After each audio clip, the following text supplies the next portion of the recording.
नमस्कार. मी संजय सोनवणी. शिक्षण हा अत्यंत मूलभूत आणि अत्यंत महत्त्वाचा प्रश्न नुसता भारतीय महाराष्ट्रीय लोकांचा नाही, तर हा सगळा जागतिक प्रश्न आहे. शिक्षण या विषयाला वाहिलेली सातत्याने 17 पुस्तकं लिहिणारे संदीप वाकचौरे यांनी शिक्षण क्षेत्रात जे मोलाचं योगदान दिलेलं आहे, विविध शैक्षणिक सिद्धांतांचं विवेचन केलेलं आहे. मग विनोबा भावेंचं असेल, जे कृष्णमूर्तींचं असेल, ज्ञानेश्वरांचं असेल, असे शिक्षणाचा सर्वांगीण आढावा घेत त्यांनी आपलं स्वतःचंही तत्त्वज्ञान मांडणारं भाषा आणि शिक्षण हे सुद्धा पुस्तक लिहिलेलं आहे. आणि या पुस्तकाचं एका वाक्यात वर्णन करायचं, त्यांच्या शब्दातच सांगायचं की आनंददायक शिक्षणाचा मार्ग बोली भाषेतून जातो. आज जसं त्याचं हिंदी भाषा सक्तीची करावी न करावी, इंग्रजी माध्यम चांगलंच, कारण जागतिक भाषा आहे, जगात कुठेही जायचं असेल तर इंग्रजी आली पाहिजे, या पोटी पालक अनेकदा ह्या इंग्रजी माध्यमांच्या कॉन्व्हेंटच्या मागे लागतात आणि आपल्या मुलांची एका परीने बौद्धिक वाढ खुंटवण्यासाठी प्रयत्न करत असतात. भाषा आणि शिक्षण या पुस्तकात यांनी भाषेचा आणि माणूस जे शिकतो त्याचा एक मूलगामी असा विचार करून आपलं चिंतन मांडलेलं आहे. मराठी ही आपली मातृभाषा आहे. मराठी आपली मातृभाषा असल्यामुळं आपलं आकलन हे मराठी भाषेमध्ये जेवढं सोपं होतं तेवढं अन्य भाषेमधनं होऊ शकत नाही, ती भाषा आली तरी. त्यामुळेच मराठी भाषेतलं इंग्रजीत अनुवाद जरी करायला गेलो तर ते अत्यंत उथळ होत जातो, किंवा इंग्रजीचा मराठीत अनुवाद केला तर तो सुद्धा तेवढा पुरेसा प्रभावी होत नाही. याचं कारण प्रत्येक भाषेचं स्वतःचं एक असं वैशिष्ट्य असतं आणि ज्या भूभागामध्ये आपण राहतो, ज्या भाषिक वातावरणात, भाषिक पर्यावरणात आपण राहतो, त्याचा प्रभाव आपल्या मानसिकतेवर असतो, आपल्या सायकोलॉजीवर असतो. आणि त्यातनंच आपण जर शिक्षण घेतलं तर त्या जास्त सोपं, आकलन समृद्ध करणारं आणि माणसाला खऱ्या अर्थाने पुढे नेणारं होऊ शकतं, हे आपल्या लक्षात येत नाही. संदीप वाकचौरे यांनी फार महत्त्वाचे मुद्दे मांडले आहेत की प्रमाण भाषा हा एक आपल्याकडे सध्या फार पूर्वीचा शब्द झाला आहे. अनेक लोक आग्रह धरत असतात की भाषा ही प्रमाण असली पाहिजे, प्रमाण भाषेतलं शिक्षणच महत्त्वाचं. प्रमाण भाषा म्हणजे मराठी जरी प्रमाण भाषा मानली आपण तरी त्यातनंच समजा खानदेशी असेल, कोकणी असेल, वैदर्भी असेल, मराठवाड्यातल्या बोलीभाषा असतील, त्यातनंच शिकलं तर त्या भागातल्या माणसाला जास्त सोपं जातं. उदाहरण द्यायचं सांगतो तुम्हाला. खानदेशामध्ये एक शिक्षक, त्याची पहिला दिवस होता आणि शिक्षण अधिकारी ते पहिलं हा कसा धडा घेतो हे सांगायला आला होता आणि त्याने मुलांना सांगितलं पृथ्वी स्वतःभोवती फिरते, हे असं मराठीत सांगायचं होतं. ते काही मुलांच्या डोक्यात घुसेना. मग याने म्हटलं की पृथ्वी ठायकेनं ठायके फिरस, असं सांगितल्यावर मात्र पोरांना ते लगेच समजलं आणि पृथ्वी स्वतःभोवती फिरते म्हणजे पृथ्वी ठायकेन ठायके फिरस हे त्याला अगदी चपखलपणे मुलांना समजायला मदत झाली. मग आदिवासी मुलं असतील, त्यांच्या भाषा असतील, हे स्वतःच्या भाषेत शिक्षण असल्याखेरीज आपल्याला कोणत्याही संकल्पना, मग त्या गणितातल्या संकल्पना असोत, विज्ञानातल्या संकल्पना असोत, त्या साहित्यिक संकल्पना असोत, काव्यातल्या संकल्पना असोत, नाटकातल्या संकल्पना असोत, इव्हन चित्रभाषेच्या संकल्पना असोत, त्या स्वतःच्या भाषेत माणूस ज्या सामर्थ्याने अभिव्यक्त करू शकतो, प्रकट करू शकतो, ते करू शकत नाही असं विवेचन संदीप वाकचौरे यांनी या पुस्तकात केलेलं आहे. साधी उदाहरण घ्या. चित्र आपण पाहतो, कोणते चित्र आपण पाहतो, समजा विद्यार्थ्यांना चित्राचं निरीक्षण करून त्याला काय वाटतं हे विचारलं तर प्रत्येक विद्यार्थी त्याला त्याच्या आकलनानुसार चित्राचं आकलन करेल आणि त्याची तो माहिती देईल. परंतु हे आकलन सुद्धा त्याच्या जे संज्ञात्मक जी प्रक्रिया होते विद्यार्थ्याची, मुलांची, कारण शैक्षणिक मानसशास्त्र ही फार व्यापक शाखा आहे. जगभर त्याच्यावर अनेक विद्वान, शास्त्रज्ञ, मानसशास्त्रज्ञ, शिक्षणशास्त्रज्ञ त्याच्यावर अनेक प्रयोग करत आहेत, अनेक प्रयोग केले जातात, सिद्धांत मांडले जातात आणि हे सिद्धांत मात्र आपल्यापर्यंत का पोचत नाही? कारण संदीप वाकचौरे सारखे लेखक फार कमी आहेत म्हणून. संदीप वाकचौरे सारखे लेखक नुसते लेखक नाहीत, ते स्वतः शिक्षक आहे. ते खरं तर कॉलेजचे प्राध्यापक होते, परंतु त्यांनी मुद्दाम लहान मुलांना, विद्यार्थ्यांना शिकवायची संधी मिळावी, त्यांच्याशी संवाद साधता यावा, त्यांचं मन प्रगल्भ करता यावं, यासाठी त्यांनी प्राथमिक शाळेमध्ये नोकरी, प्राध्यापकी सोडून शिक्षकाची, प्राथमिक शिक्षकाची नोकरी पकडली. म्हणजे यांची जी शिक्षण निष्ठा आहे ही किती आहे आणि त्यांचं शिक्षणाबद्दल त्यांची आस्था किती आहे, त्या शिक्षण कसं प्रगल्भ केलं पाहिजे, कसं सखोल करत मुलांची मनं घडवली पाहिजेत यासाठी आहे. आणि मातृभाषा ही शिक्षणाची खरी माध्यम असलं पाहिजे. हा सिद्धांत जगात तसा भरपूर प्रचलित आहे की मातृभाषेतलं शिक्षण हेच महत्त्वाचं असतं. महात्मा गांधी तेच म्हणत असत की मातृभाषा. परंतु आपल्याकडे दुर्दैवाने आपण द्वैभाषिक सूत्र, कधी त्रैभाषिक सूत्र असं आपण करत जातो. आता हिंदी भाषा असावी नसावी याच्याबद्दल एक वाद सध्या चालू आहे. त्या वादाचं काही हो, महत्त्वाचा मुद्दा असा आहे की एखादी भाषा सक्तीची केली, कोणती भाषा सक्तीची भाषा केली म्हणजे ती भाषेवर आपलं प्रभुत्व येतच असं नाही. तर भाषा ही अशा पद्धतीने शिकू जाते. खरं भाषेचं शिक्षण मुलांचं पालकांपासून, लहानपणे पाळण्यात असल्यापासून मुलांचं भाषेचं शिक्षण सुरू होतं आणि शाळेमध्ये त्याच्यावर पैलू पडत पडत पडत त्याची भाषा समृद्ध होत होत होत होत जाते. ते भाषेचे जे एक 4 सिद्धांत आहेत महत्त्वाचे, ते आपण श्रवण करतो, ऐकतो. आता आपल्याला ऐकायची सुद्धा म्हणजे ऑडिओ माध्यम सुद्धा फार पॉप्युलर, लोकप्रिय होताना आपण पाहतोय. छापील माध्यम तर आहेच.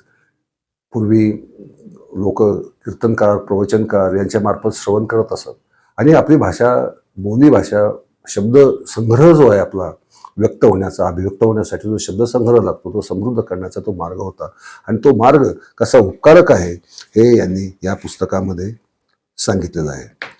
आदिवासी क्षेत्रातील शिक्षकांबद्दल, तिथल्या विद्यार्थ्यांबद्दलही वाकचौरे यांनी अत्यंत सहानुभूतीने, प्रेमाने आणि सहृदयतेने लिहिलेलं आहे. आणि मुलांची जे आकलन आहे, कारण भाषा हे सर्वात महत्त्वाचं माध्यम आहे. भाषा नसती तर माणूसच नसता, तो जनावराच्या पातळीवर राहिला असता. भाषा असल्यामुळे इतिहासाच्या स्मृती, स्वतःच्या जीवनातल्या स्मृती त्या जपू शकतो, पुढच्या पिढ्यांना किंवा समकालीन पिढ्यांना सांगू शकतो, शेअर करू शकतो, ऐकू शकतो आणि तो त्या मार्गाने स्वतःला समृद्ध करत असतो. म्हणून माणूस हा माणूस आहे. माणसाचं माणूसपण हे जास्त समृद्ध आणि प्रगल्भ, ते हिंसक न होता, तुम्ही आदी मानव न बनता एक प्रगतिशील, विचारशील राहावं यासाठी भाषा हे अत्यंत महत्त्वाचं साधन आहे.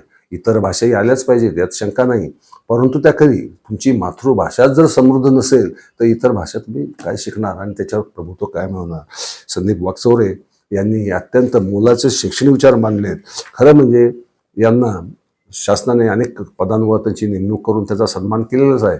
परंतु हे पुस्तक खरं म्हणजे कॉलेजांमध्ये, शिक्षकांच्या D.Ed, B.Edच्या कॉलेजांमध्ये हे कंपल्सरी प्रत्येकाला वाचायला किंवा अभ्यासक्रमात त्यांच्या समाविष्ट केलं गेलं पाहिजे. त्याच्यावर विचार घेतले पाहिजेत, प्रश्न विचारले गेले पाहिजेत आणि त्यामुळे एक समृद्ध शिक्षकांचीही परंपरा निर्माण होईल, विद्यार्थ्यांची परंपरा निर्माण होईल. आणि आता हे जे इंग्रजी भाषेचं आकर्षण आहे ते सुद्धा तेवढं राहणार नाही. इंग्रजी आली पाहिजे, शंकाच नाही, परंतु जोपर्यंत मातृभाषा तुमची प्रगल्भ आणि पक्की होत नाही, पाया पक्का होत नाही, तोपर्यंत त्या भाषेमध्ये जाण्यात तसा विशेष अर्थ नाही. आपण आपल्या भाषेमध्ये अनेक इंग्रजी शब्द वापरत असतो, पण ते आपल्या पद्धतीने आपण ते बनवत असतो. कोणतीही भाषा, कोणत्याही परभाषेतले शब्द ज्यावेळेस घेते त्यावेळेस ते आपल्या भाषेमध्ये त्यांना मुरवत असते. त्यामुळे ते परभाषेतले शब्द आले म्हणून संकोच करायचा किंवा लाजून जायचं किंवा घाबरून जायचं काही कारण नाही. त्यांनी भाषा मरत नसते. भाषा मरेल का हा पण प्रश्न त्यांनी यात उपस्थित केलेला आहे. आणि तो महत्त्वाचा प्रश्न यासाठी आहे की तो आज नाही, गेले 100 वर्ष हा प्रश्न चर्चेत आहे. साहित्य संमेलनात प्रत्येक वर्षी एक परिसंवाद असतोच, मराठी भाषेचं काय होणार हा प्रश्न असतो. विका राजवाडे असेच एक सभा इतिहास संशोधन मंडळात भरली होती. मराठी भाषेचं काय होणार हाच विषय होता. 1915 ते 20च्या दरम्यानची ही गोष्ट असावी, है ना. राजवाडे आले घोड्या शरीराने, संतापून आले आणि ते म्हणाले जर मराठी भाषा मरत असेल तर एकदाची तिला त्र्यंबकेश्वरला देऊन जाळून टाका आणि तिच्या नावाने तर्पण करा, विसरून जा. पण त्यात थोडी जरी दुगदुगी असेल तर सर्वांनी मिळून प्राणपणाला लावून ती भाषा पुन्हा जिवंत करा. भाषा मरत नसते, लक्षात ठेवा. भाषा, कोणतीही भाषा मरत नाही. त्या भाषा बोलणाऱ्याचा जर शेवटचा माणूस मेला तरच ती भाषा मरू शकते. तसं आफ्रिकेत झालं. एका जमातीची एकच स्त्री उरली होती, ती आता 5-6 वर्षापूर्वी वारली आणि ती भाषा खरोखर संपली. परंतु ती भाषा बोलणारे, त्या भाषिक वातावरणात राहणारे जोपर्यंत आहेत तोपर्यंत कितीही भाषांचं आक्रमण झालं ती भाषा मरू शकत नाही. हा काही भयगंडाने ग्रासलेल्या विचारवंतांनी निर्माण केलेला एक भ्रम आहे. त्या भ्रमात आपण जगण्यात काही अर्थ नाही. त्यासाठी संदीप वाकचौरे यांचं भाषा आणि शिक्षण हे वाचलं पाहिजे. कारण भाषा आणि ती मातृभाषा, नुसती मातृभाषा नव्हे तर मग ती बोलीभाषा पण असेल, प्रमाण भाषाही असेल, काही असेल, परंतु तिच्यामध्ये शिक्षण घेणं हे विद्यार्थ्याच्या मानसिक प्रगल्भतेला एक सोपं जाणारं वरदान आहे. हे आपण विसरता कामा नये. संदीप वाकचौरे यांचं भाषा आणि शिक्षण हे पुस्तक तर प्राधान्याने वाचा, पण त्याच वेळेस त्यांची सृजनाची वाट भाषेबद्दलच आहे. शिक्षण रंग, शिक्षणाची जी विविध प्रकार आहेत ते कशा प्रकारे शिक्षण दिलं जातं, घेतलं जातं आणि माणसाची शिकण्याची पद्धत काय असते, प्रवृत्ती काय असते तेही असेल. शिक्षणाची द्वारी असेल, शिक्षणनामा असेल, हे असं पुस्तक असेल. शोध शिक्षणाचा असेल, शिक्षणाचे दिवास्वप्न असेल, शिक्षणावर बोलू काही असेल किंवा विनोबांची शिक्षण छाया. कारण विनोबा भावे हे फार मोठे शिक्षण तज्ज्ञ होते हे आपल्याला माहिती नसतं. आपल्याला त्यांचं भूदान चळवळीबद्दल थोडंफार माहिती असतं, परंतु ते स्वतः एक महान शिक्षण तज्ज्ञ होते हे आपल्याला माहीत नसतं. त्यानंतर रजनी आपले जे कृष्णमूर्ती हे तर एक तत्त्वज्ञच होते आणि स्वतंत्र प्रज्ञेचे तत्त्वज्ञ. त्यांनी शिक्षणाबद्दल काय म्हटलंय त्याचं सुद्धा विवेचन, त्याचा सुद्धा पूर्ण गाभा त्यांनी पकडून त्यांच्यावर सुद्धा पुस्तक लिहिलेलं आहे. शिक्षणाला वाहून घेणारा असा माणूस महाराष्ट्रात मला दुसरा दिसत नाही, तो नाहीच आहे. आणि त्यामुळे संदीप वाकचौरे यांचा आपण प्रतिसाद दिला पाहिजे. ही सगळी पुस्तकं आपल्या संग्रहात असली पाहिजेत, आपण वाचली पाहिजेत. कारण आपण पालक आहात. लक्षात ठेवा, पालकाला जर हे कळालं नाही भाषेचं महत्त्व, शिक्षणाचं महत्त्व, तर ते विद्यार्थ्यांमध्ये ते उतरणार नाही. आणि विद्यार्थी मग जे भरकटलेले, भडकलेले, अर्धवट ज्ञानाने फुगलेले आणि व्हॉट्सअपच्या ज्ञानावर जगणारे आणि फेसबुकच्या किंवा इंस्टाग्रामच्या कह्यात सापडलेले असे ते बनतील. आणि ही भाषा धड नाही, ती भाषा धड नाही आणि अभिव्यक्ती पण धड नाही, अशी एक सध्या अधकचरी स्थिती आलेलीच आहे. सध्या स्थिती आलीच आहे. आपली सगळी अभिव्यक्ती उथळ झालेली आहे. ती उथळ होण्याचं कारणच हे आहे की आम्ही भाषेकडे नीट लक्ष दिलेलं नाही. ते दिलं पाहिजे. त्यामुळे हे तुम्ही पुस्तक भाषा आणि शिक्षण हे पहिलं आणि नंतर बाकीची त्याची 17 पुस्तकं आहेत, लक्षात ठेवा. ही सगळीच्या सगळी तुम्ही वाचतं अत्यंत गरजेचं आहे. चपराक प्रकाशने हा एक विक्रम आहे की एकाच प्रकाशकाने एकाच लेखाची 17 पुस्तकं शिक्षणावर्षी प्रकाशित करणं हा सुद्धा महाराष्ट्रातला एक मोठा विक्रम आहे. घनश्याम पाटील यांना सगळ्या वाचकांनी धन्यवादच दिले पाहिजे. कारण मराठी भाषा ही आजची नाही, ही गेली 3-3.5 वर्षे मराठी भाषेत बोलत आलेले आहेत आणि मराठी भाषेत अनेक टप्पे पडत आलेले आहेत. आज आपण वेगळ्या टप्प्यावर उभे आहोत. आता आपण पुढच्या टप्प्यावर जातच आहोत.